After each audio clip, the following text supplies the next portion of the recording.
हामी यहाँ टेम्के मयुङ वडा नम्बर 4 यहाँ नरेश जङ राई हाम्रो चाहिँ कलाकार यो मूर्ति ढुङ्गाको मूर्ति उहाँ यो कहाँदेखि लिएको ढुङ्गा पो हो? यो दाइ काभ्रेको पनौतीबाट है, काभ्रे पनौतीबाट लिएर अब यहाँ हाम्रो ध्यान साकेवाटाङ नागेको साकेला थानमा हैन किरात राजाहरूको मूर्ति राख्नको लागि यो ढुङ्गाको कुँदेर उसले बनाएको र अब हाम्रो नागीमा यो टेम्केमन 4 मा अब नरेशलाई चाहिँ यो मूर्ति सम्बन्धी अब उनले सामान्य तालिम नगरिकन सुरु गरेको र यतिको मूर्ति अब हामी यो चाहिँ अहिले ध्यान हाम्रो साकेवा बाखा साकेवाटाङमा चाहिँ यो राख्नलाई अहिले 2टा 4टा राख्ने हैन यो साल 4वटा राख्ने यो साल यो चाहिँ अहिले हाम्रो यो 2 नम्बर र 3 नम्बरबाट सुरु हुन्छ। 1 नम्बर चाहिँ हाम्रो पहिलो राजा चाहिँ यसले मर प्रख्यात राजा हुनाले त्यसलाई चाहिँ पछि कुनै अर्को बजेटमा त्यस्तो मिल्यो भने चाहिँ फुलबडी एउटा के हात हतियार यो नम्बरको चाहिँ पछि बन्छ यो माइला भाइबाट माइला हैन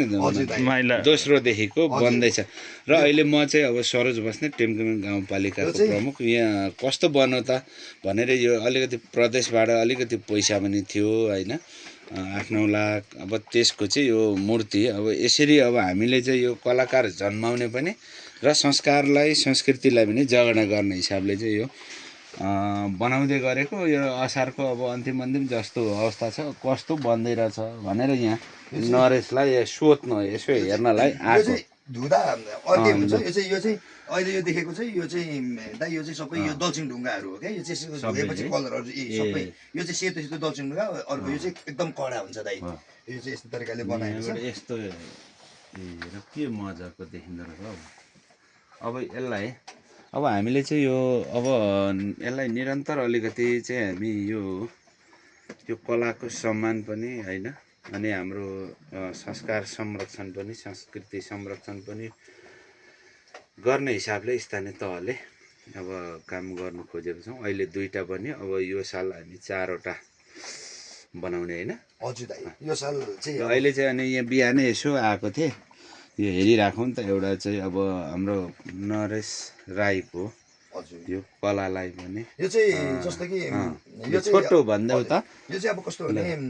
यो चाहिँ हाम्रो किरात इतिहास 1 मिनेटमा किरात इतिहासको चाहिँ भित्र चाहिँ जस्तै 27 देखि 32-33 वटा भन्नेहरू फरक मान्छेको छ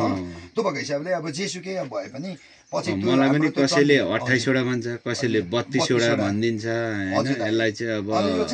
रिसर्च गर्नु पर्छ। हजुर हाम्रो त्यो यो चाहिँ तल्लो त्यो नाच्ने हाम्रो ग्राउन्डदेखि उँभोतिर त्यो लगभग 1 मिटरको यो 1 मिटर वाल लगाएर त्यो माथि चाहिँ सबै रोडतिर फर्केको पेलेले हाम्रो 31-32 वटासम्म पछिसम्म त्यो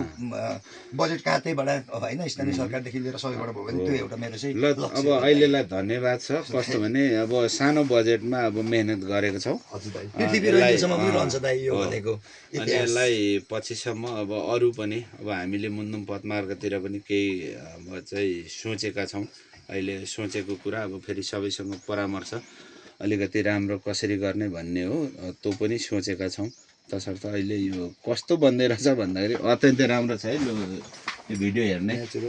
महानुभावहरू यो ढुङ्गा पनौती काभ्रेबाट लिएर बनाएको हाम्रो 1 नम्बर 2 नम्बर राजाहरूको नामहरू लेखिएको छ ल यो पछि अब हामीले सम्पन्न गरेपछि अरु हामी सार्वजनिक गर्छौँ। धन्यवाद है ल तिमीलाई धन्यवाद राम्रो गरेको रहेछौ म त आएको पनि थिएन अहिले बिचमा कति लामो भइगयो।